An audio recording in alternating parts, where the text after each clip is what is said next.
Welcome to the first episode of the Nano Reef build. In this episode, I'm going to show you what equipment you'll need, how to set it up, and then adding the water and salt. If you're a beginner to the hobby, just starting out on Nano Reefs, hopefully this video will help.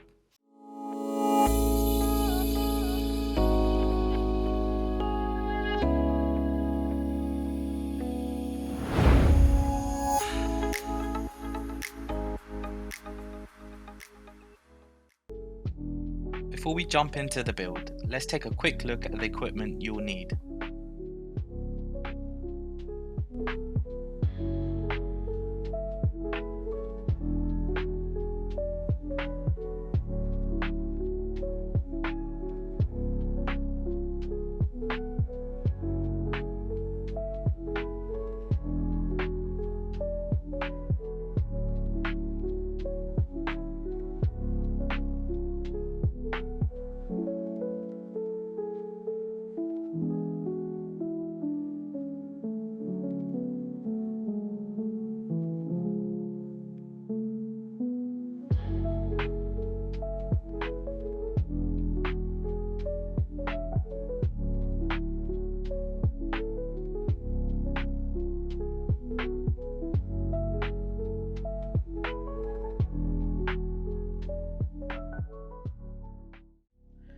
As you can see, the tank is already set up on the cabinet. Funny story is this is a Red Sea cabinet. I did have a Red Sea aquarium, but unfortunately one of the seals broke on the front panel. I've ended up going for this Aquascape, Superfish Aquascaper 90. It's about 90 liters. Good starting tank for a Nano Reef. You can start off anywhere between 10 to 20 gallons. You just got to ensure, the cost will be much lower than a larger aquarium. You just got to be on top of your parameters, just so that you will have fluctuations in your nitrates, phosphate. However, that will be covered in a later video. This is setting it up. I've got the aquarium on the stand. It's away from direct sunlight, because if you have it in direct sunlight, it will probably promote algae issues. Just be aware of that. Once you have your tank set up, I've already put the rock in. This is some dry rock that I've got set up. I did use some putty to make sure that the rock was stable when they were stacked on top of each other, as well as good flow in between the rocks. Now, this is a very minimal design. I'm sure some people would suggest adding more rocks to the aquarium. Now, you can just ensure that there is enough flow at the back of the aquarium. As you can see here, there's a lot of flow that you can get at the back, as well as on the sides. If you're using an algae magnet, just ensure that you can take it on the sides of the glass and clean them. The rock's in. I've already set up the external filter, as you can see here, and that is just running down inside the cabinet. Now, a lot of people also say running external filters on reef aquariums, the sponges act like a nitrate trap. That probably is the case if you allow it to stay in the tank for long periods of time. I would suggest having the sponges for about a year and then changing them out. All right, you'd want to clean them out regularly as well, but also just after a year, take them out, replace them for new ones. Yes, you can also go on with a hang on the back filter. A lot of people do. I find it a little bit easier as well with hang on back filters, because you can change out the media quite often and it's much easier than an external filter. I've set up the lights as well. Again, these are AI Hydra lights. They work. This is one of the two that was set up on my Red Sea aquarium. I've just used it, reused it. I have dialed it down a bit because it is a smaller aquarium. Now, you can go with any lights. I will put down in the description certain links for more budget-friendly lights that works well for me in the past. Have a look at them. There's definitely cheaper options out there. And especially, it goes down to what you're going to keep in the aquarium. If it's going to be soft corals with a few LPS, that's fine. You can go with a much lower light instead of something a bit more expensive, unless you're going to run it for SPS and so on. But because it's a beginner friendly aquarium, I'm going to keep this mainly as a mixed reef, soft corals with a few LPS. Now that we have the tank with the external filter, the light and the rocks in, I'm now going to put in the heater. Okay, so I've gone and installed the heater. I've put it at the back, as well as this heater comes with an external thermometer. I've just popped it behind the inlet of the external filter. That'll just make sure that the temperature is regulated. Now for reef aquariums, you want it anywhere between 24 to 26 degrees Celsius. I always set mine to 25 and I've had no problems.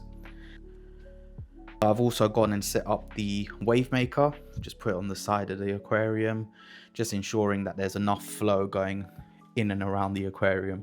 When you do have your corals in place, just be wary that certain areas of the aquarium might have different flow. Some corals prefer slower flow than fast flow, but you can adjust your wave maker. Now I will pop links at the bottom in the description with similar wave makers like this that you can also purchase. All right, we're now ready to add the RO water in. Now because this is dry rock, I'm adding the water in and mixing the salt water in the aquarium. If you did have live rock, I would suggest doing that first before adding in your live rock, just so that you don't kill all the beneficial bacteria that's living on the live rock. All right, the tank is now filled up with water. This is just plain RO water. I have turned on the wave maker and the external filter just to get the water circulating. I'm not sure if you guys can hear it, but there is a beeping noise, and that is from my heater. It's just letting me know that it is too cold. So the heat is going to kick in, get the water to the correct temperature. And then once it's at the correct temperature, we can then add in the salt. All right, so now I'm ready to add in the salt. We need to just measure out how much salt we need for the aquarium. I'm using the Red Sea Coral Pro salt. And over here you can see the mixing ratio is 39.5 grams per litre. We just need to measure out. I did put about 70 litres into the aquarium, which is still a bit low, but once we add the sand, it should take it up to the correct level. We have the salt ready in the bowl, ready to add to the aquarium. Now just don't be surprised if you find it is a lot of salt. Usually it is when initially setting up a reef aquarium. Just pop it in. I'll do it slowly so it doesn't splash any water. And once we put it in, it will take about an hour or so to get dissolved into the aquarium, and then we can test for the salinity to make sure it's correct. All right, the salt's been added in. I'm just going to give it about an hour or so till it fully dissolves. We can then check the salinity. If everything's fine, we can then add in the last part, which is the sand. It's been about an hour and the salt has fully dissolved. What we're going to do now is test it with a refractometer to make sure that it's the correct salinity before we add the live sand. Now the tank's been running for about an hour. The salt has dissolved. We're ready to test it to make sure that it's the correct salinity before we add in the sand. To do that, I'm going to use a refractometer. Now you can also use a hydrometer. I'll pop some pictures so that you can see what they look like. Refractometer is a little bit more expensive, however they are much more precise than a hydrometer. But if you are beginning out, I started out with a hydrometer. Yeah, you can still use that to get consistent results. In a refractometer box, what you'll receive is the refractometer itself, as well as a small screwdriver, and this will be used to calibrate it, as well as a pipette, and this is what you will take your water samples to test it on the refractometer. Now I filled this up with RO water, and what we're going to do now is calibrate the refractometer before we test the salinity of the aquarium. So what I'm going to do is just take the refractometer, and you'll have a small glass.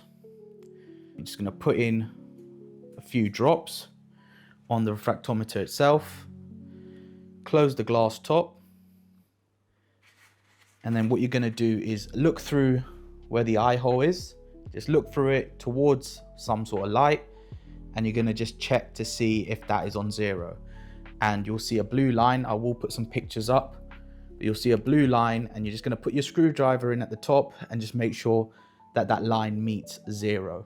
okay, and that means it's calibrated. Once your refractometer is calibrated, you're then ready to test the water on the aquarium. So you're just going to dry off the refractometer, take the pipette, collect some of your salt water and pop it on the top of your refractometer. Once you've done that, you can just close the top and then check the salinity. Again, look through it and make sure that blue line is where you want it. Now, ideal parameters, if it's fish only setup and you're not going to keep any corals, around 1.023.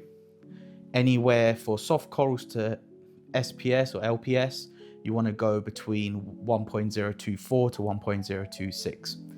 Okay, so as long as you're within that range, you should be fine. I've just checked, we are currently at around 1.024. I am going to leave it at that, and it is now ready to add the sand into the aquarium. All right, so we're now ready to add the sand into the aquarium. This will cloud up your water. It will take a day or so to clear up. What we'll do is add the sand to the water, and I'll catch you up tomorrow to show you what the tank looks like.